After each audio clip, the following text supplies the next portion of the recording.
தேவனுக்கே மகிமை உண்டாவதாக. பாண்டிச்சேரி அல்லேலூயா ஏஜி சபையின் 30 ஆண்டுகால பயணத்தின் சுருக்கங்கள் இதோ.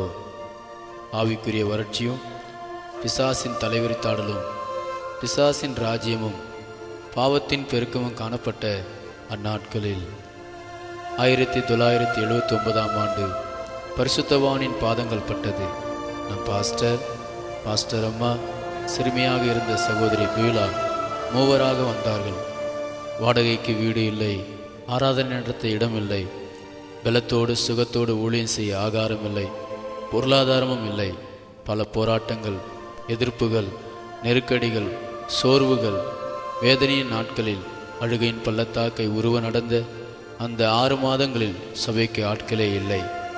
1979 ஆண்டு முதலில் அசோக் நர்சிங் ஹோம் பின்புறத்திலும் பின்பு சாரத்திலும் வீடுகள் மாற்றப்பட்டு 1981 கிரைக்கட சந்தில் ஒரு வீட்டில் இருந்து பின்பு சிஸ்டர் ஜோஸ்பின் மாலா அவர்கள் வீட்டில் குடியிருக்கவும் ஆராதனை நடத்தவும் கர்த்தர் உதவி செய்தார். 1980 ஆண்டில்தான் முதல் குடும்பமாக சகோதரர் மனுவேல் குடும்பம் ரட்சிக்கப்பட்டார்கள். பிறகு கொஞ்சம் கொஞ்சமாக வளர்ந்து 1985 ஆண்டில் 75 விசுவாசிகள் இருந்தனர்.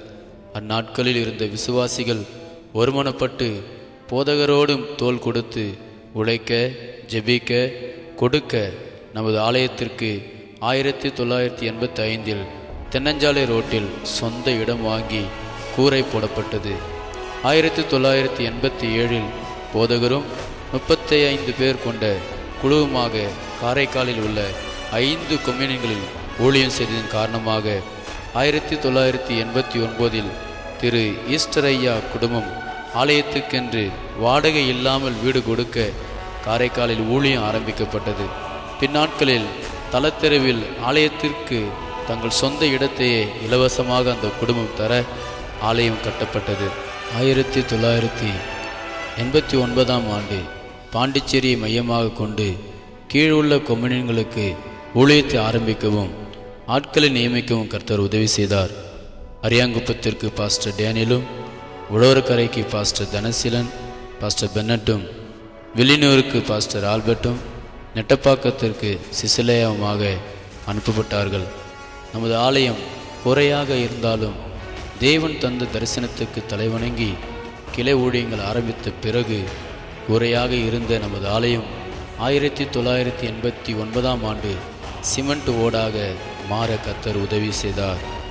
1989 ஆண்டு நமது ஸ்தாபனம் வேலூர், திருவண்ணாமலை, விழுப்புரம், கடலூர், பாண்டிச்சேரி இந்த 5 இடங்களின் தலைமை போதகர் பொறுப்பை நமது போதகருக்கு கொடுத்தது.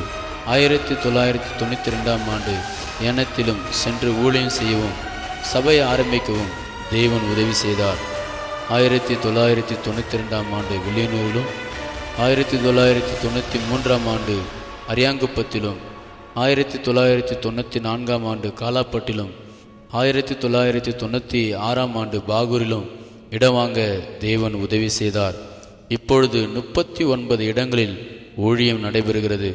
36 ஊர்களில் சொந்த இடங்கள் வாங்கி ஆலயங்கள் கட்ட தேவன் உதவினார். 1995 ஆண்டு நமது ஆலயத்தின் மற்றொரு பகுதி வாங்கப்படவும் 1997 ஆண்டு அடிக்கல் நாட்டவும் தேவன் உதவினார். இடம் வாங்குவதில் பிரதர் ராஜமாணிக்கமும் ஆலயம் கட்டுவதில் பிரதர் மேசியாதாசும் செயல்பட தேவன் உதவினார். 2005 ஆண்டில் மிஷன் டைரக்டராக ஸ்தாபனம் நமது போதகரை நியமிக்க தேவன் உதவினார்.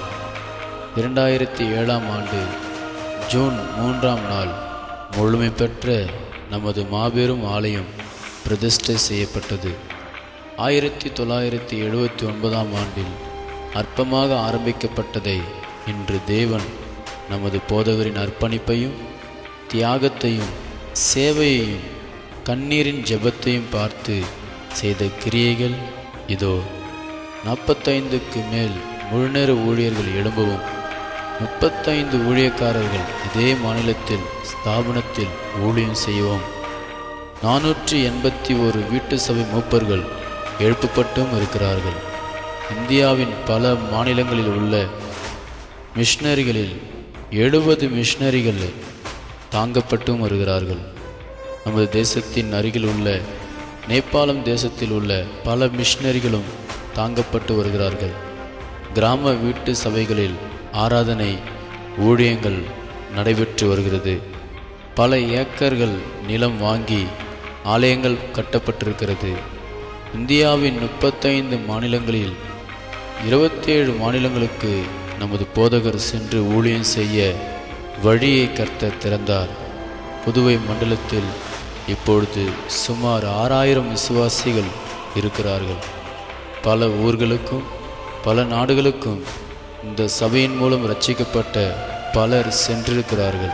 இந்த 30 ஆண்டு கால ஊழியத்தில் உண்டான கன மகிமை துதி ஸ்தோத்திரங்கள் தேவனுக்கே செலுத்துகிறோம். இனிமேல் நாம் செய்ய வேண்டிய காரியங்கள், 100 கிராமங்களில் வீட்டு சபைகள் ஆரம்பிக்கப்பட வேண்டும். 100 மிஷனரிகள் தாங்கப்பட வேண்டும். இந்தியாவின் எல்லா மாநிலங்களிலும் நமது சபையின் பங்கு காணப்பட வேண்டும். மிஷனரிகள் எழும்பப்பட வேண்டும். இதுவரை கர்த்தர் செய்த நன்மை பெரியது. இது கொஞ்சம், இது அல்ல, இதிலும் பெரிதானவைகளை நாம் காணுவோம். கர்த்தருக்கே மகிமை உண்டாவதாக.